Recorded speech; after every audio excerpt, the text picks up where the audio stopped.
পঢ়িবলৈ ইচ্ছা কৰিও পঢ়িব পৰা নাই। স্কুলত যাব মন আছে।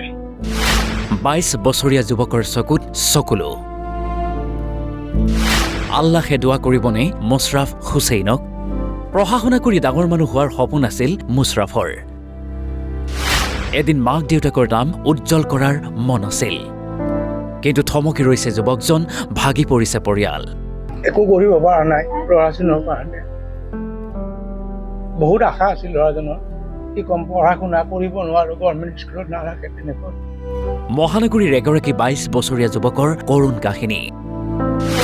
জন্মলগ্নৰে পৰা মুছৰাফ বিশেষভাৱে সক্ষম।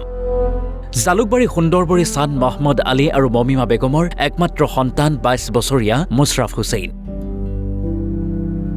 বিশেষভাৱে সক্ষম যুৱকগৰাকীৰ প্ৰয়োজন চিকিৎসাৰ সহায়। 22 বছৰীয়া মুছৰাফৰ সপোন পঢ়া শুনা কৰাৰ, কিন্তু জন্মৰ 5 মাহৰ পাছতেই পৰিয়ালৰ লোকে এই বিশেষ সক্ষমতাৰ বিষয়ে জ্ঞাত হয়। তেতিয়াৰে পৰা পৰিয়ালৰ লোকে চলাইছে চিকিৎসা। বিশেষ সক্ষমতাৰ স্বত্তেও মুছৰাফৰ আছে পঢ়াৰ প্ৰতি অলেখ ইচ্ছা। সেই অনুসৰি বিদ্যালয়ত নামভৰ্তি কৰি দিছিল যদিও বিদ্যালয় কৰ্তৃপক্ষই কোনো বিশেষ গুৰুত্ব নিদিয়ে। যুৱকজনে লাভ কৰা নাই কোনো চৰকাৰী বিনামূলীয়া চিকিৎসাৰ সহায় সুবিধা, যাৰ বাবে কান্দি কান্দি পিতৃ মাতৃৰ কাতৰ অনুৰোধ ৰাজ্যৰ মুখ্যমন্ত্ৰী ডক্টৰ হিমন্ত বিশ্ব শৰ্মালৈ। মুছাৰফ হুছেইন জন্মৰ পৰা বাহিৰত তেনেকুৱা যাবৰ ইচ্ছা যায়, কিবা সহায় পাইছে নাই পোৱা। সুবিধা একো পোৱা নাই তেনেকুৱা। সুবিধা একো পোৱা নাই। জন্মৰ মানে 5 মাহ পাছত আমি গম পালোঁ যে সি অলপ সেনেকুৱা। তাৰে পিছৰ পৰা আমি ট্ৰিটমেণ্ট কৰি আছোঁ। ট্ৰিটমেণ্টৰ পৰা এতিয়া মানে এনেকুৱা বহিব পৰা হৈছে আৰু মানে বাপেকৰো সেনেকুৱা। আগতে মানে প্ৰাইভেট কোম্পানীবিলাকত কাম কৰিছিল, যেতিয়া ইয়াক মই এতিয়া দাঙিব নোৱাৰোঁ কাৰণে তেওঁ কামত যাব নোৱাৰে, কাম কৰিব নোৱাৰে, তাৰ লগত থাকিব লাগে, এজন মানুহ লাগে তাৰমানে ইয়াৰ লগত। সেইটোৰ কাৰণে পঢ়া শুনা স্কুলত নিছিলোঁ, কিন্তু ইয়াতে প্ৰাইভেট স্কুলত আজিকালি এডমিশ্যন নিদিয়ে এনেকুৱা ল'ৰা ছোৱালীক, ফৰ্মত লিখাই থাকে।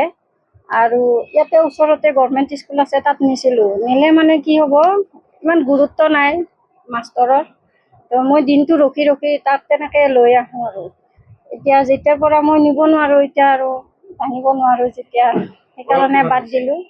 22 বছৰ হৈছে তাৰ।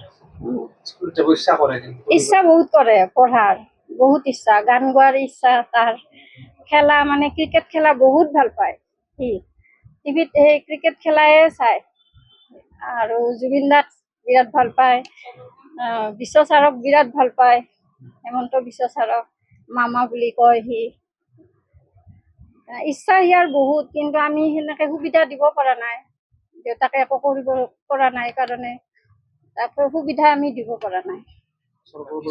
চৰকাৰৰ পৰা আমি সুবিধা একো পোৱা নাই আজিলৈকে।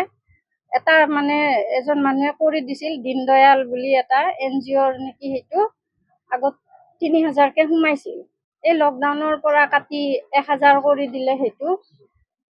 তাৰে পিছত এতিয়া তাৰমানে সেইটো অৰুণোদয়ৰ লগত লগাই দিছে। সেইটোৱে পায় আৰু মাহত 2 মাহ 3 মাহৰ মূৰত সেই 1000 নাই নাই নাই। মই চৰকাৰক আহ্বান জনাওঁ যাতে তেখেতে মোৰ ল'ৰাটোক অলপ সহায় কৰে, তাৰ জীৱনৰ কাৰণে কিবা উপায় কৰি দিয়ে আৰু সেইটোৱে অনুৰোধ মোৰ।